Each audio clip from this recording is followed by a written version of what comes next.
সাধারণকালের দশম সপ্তাহ সোমবার।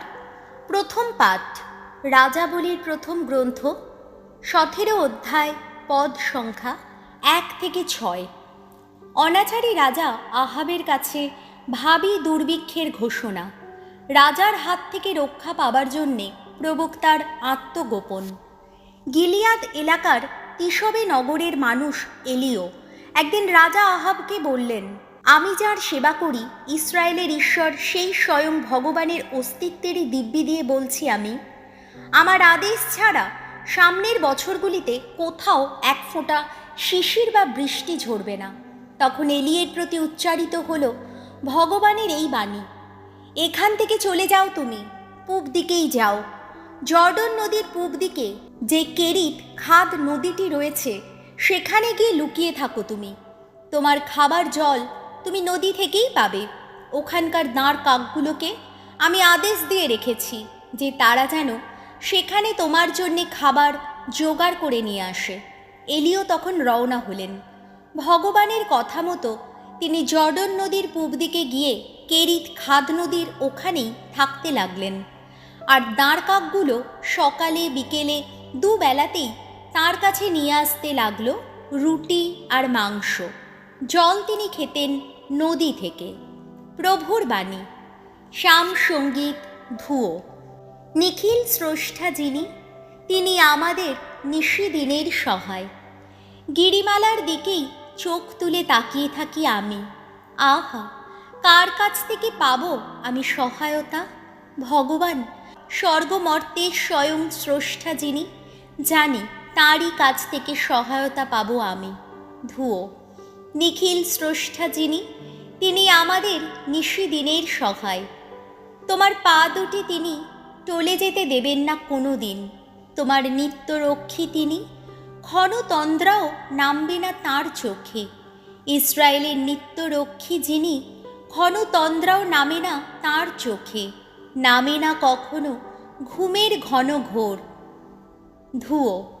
নিখিল স্রষ্টা যিনি, তিনি আমাদের নিশিদিনের সহায়। ভগবান তিনি নিত্যরক্ষী তোমার। ভগবান তোমার আশ্রয় ছায়া তিনি। তোমার ডান পাশে আহা সদাই আছেন তিনি। তাই দিনের বেলার সূর্য, রাতের বেলার চাঁদ তোমার কোনো ক্ষতিই করবে না। ধুয়ো। নিখিল স্রষ্টা যিনি, তিনি আমাদের নিশিদিনের সহায়। সকল অনর্থ থেকে তোমায় রক্ষা করবেন ভগবান।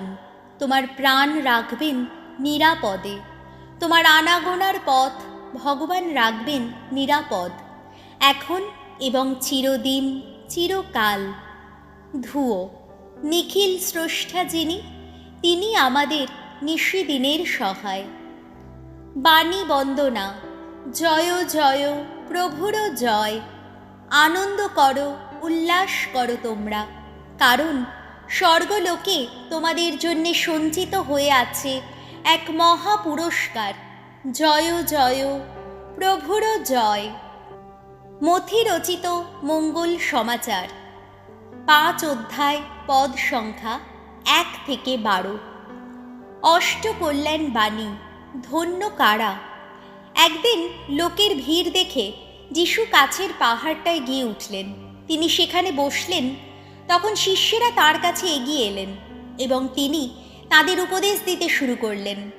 তিনি এই কথা বললেন, অন্তরে যারা দীন, ধন্য তারা, স্বর্গরাজ্য তাদেরই। দুঃখে শোকে কাতর যারা, ধন্য তারা, তারাই পাবে সান্ত্বনা। কোমল প্রাণ, বিনম্র যারা, ধন্য তারা। প্রতিশ্রুত দেশ একদিন হবে তাদেরই আপন দেশ।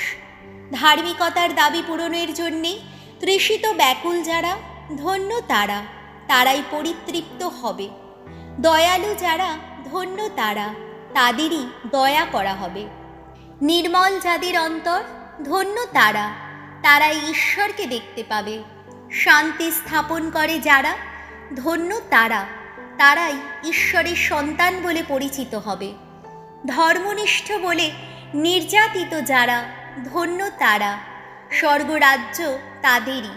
আর ধন্য তোমরা, আমার জন্যে লোকে যখন তোমাদের অপমান করে, নির্যাতন করে, যখন তোমাদের নামে তারা নানা মিথ্যা অপবাদ রটায়, তখন আনন্দ করো, উল্লাস করো তোমরা, কারণ স্বর্গলোকে তোমাদের জন্যে সঞ্চিত হয়ে আছে এক মহা পুরস্কার।